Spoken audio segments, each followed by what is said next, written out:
सही जल्दी जल्दी करो कागज लो सही कचरा चिटको मत अचरा जेर सही चालू एवढी चालू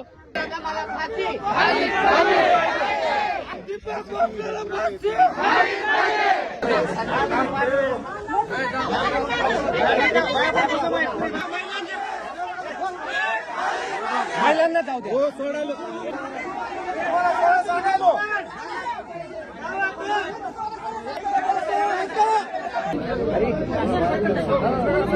काल रामनगर तंड्यामध्ये एका 11 वर्षाच्या बंजारा समाजाच्या चिमुकलीवर अन्याय झालेला आहे, बलात्कार झालेला आहे आणि त्या निषेधार्थ इथं संपूर्ण बंजारा समाज एकवटलेला आहे. आताच कलेक्टर साहेबांना आम्ही निवेदन दिलं आणि मी त्या मुलीला भेटले. मुलीची इतकी हालाकीची परिस्थिती आहे, तिला ब्लिडिंग झालेली आहे, तिच्या गळ्यामध्ये कपडा कोंबल्यानंतर तिचा आवाज दाबला गेलेला आहे, मधून गळ्यामध्ये सूज आहे, बाहेरून गळ्याला सूज आहे, तिच्या ओठावर चावलेला आहे, चाकूचा धाक दाखवून 11 वर्षाच्या चिमुकलीचा 31 वर्षाच्या पारधी समाजाच्या मुलानं बलात्कार केलेला आहे.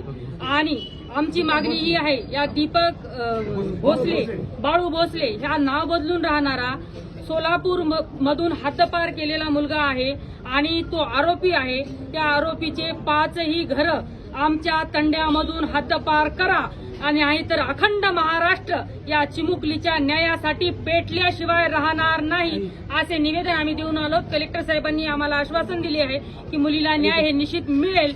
मुलीला दूध घेऊन घरातून जात असताना त्या मुली लुटून त्या शेडमध्ये नेऊन ही मुलगी खूप मोठ्या प्रमाणाने अटक करत होते, आडत होते. त्यावेळेस त्यांच्या शेजाऱ्या पाजाऱ्या पालकांना कळालं. त्यावेळेस त्या मुलाला बाहेरून दरवाजाच्या तोडण्याचा प्रयत्न केला गाववाल्यांनी, पण त्या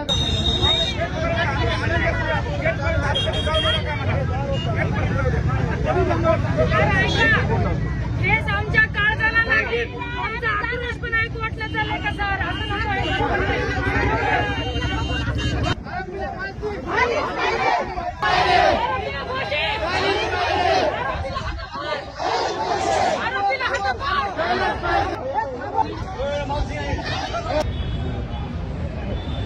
तर तू सोबत कस काय होती तुझी आम्ही बघतो म्हणाले, म्हणजे इथपर्यंत त्यांची मजा कस काय वाटती? आता जोपर्यंत आम्ही कायदा हातात घेतला नाही बंजारा समाजाने, तोपर्यंत आम्ही प्रशासनाची वाट पाहतोय. प्रशासनाने योग्य आम्हाला न्याय दिला तर बरं, नाहीतर माझा समाज माझ्या हातात नाही सर. पण आता इथून पुढे आमचा समाज 6 महिने ऊसतोड कामगार म्हणून घराच्या बाहेर जातो.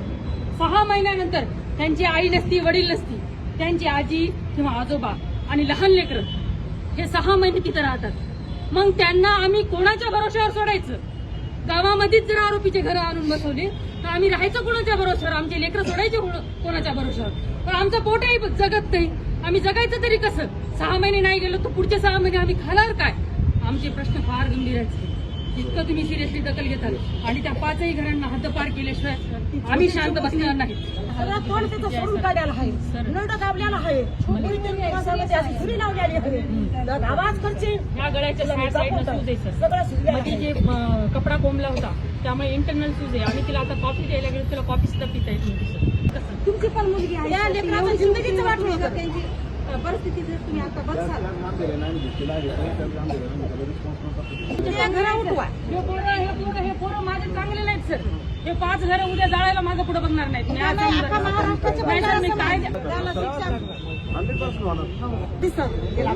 महिलांना आता पाडायला कोणाचं तरी त्या मुलीसोबत तुम्ही काय गेलात म्हणून मी तुम्हाला त्या बाईची त्यांची कारवाई करू त्यांच्यावर. विनंती राहील की कुणीही कायदा हातात घ्यायचा नाही. परत एकदा सांगू, कुणीही कायदा हातात घ्यायचा नाही. कारण असं आहे, आपण काहीतरी मोबाईलच्या गोष्ट करतो आणि कायमस्वरूपी गुन्हे आपल्या याच्यावरती नावावरती येऊन पडतात, तर आपलं भविष्य खराब होत नाही.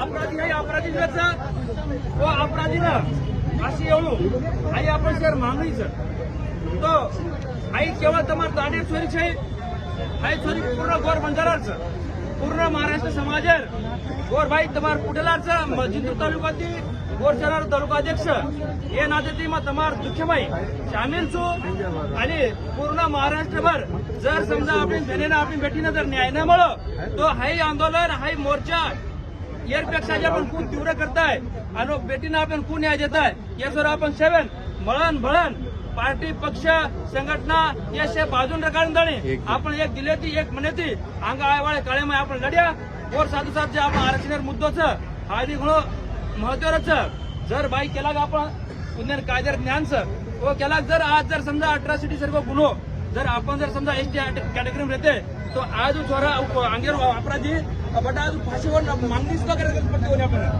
आज आपण न्याय सारू आपण शहर मिळून मिळून काही आरक्षणावर बी लढा आपण उभं करूया आत्रा बोलतोय मग सांगू जय गौर जय मरे जय दंडालो हातेम हा चाल दंडालो नोंदून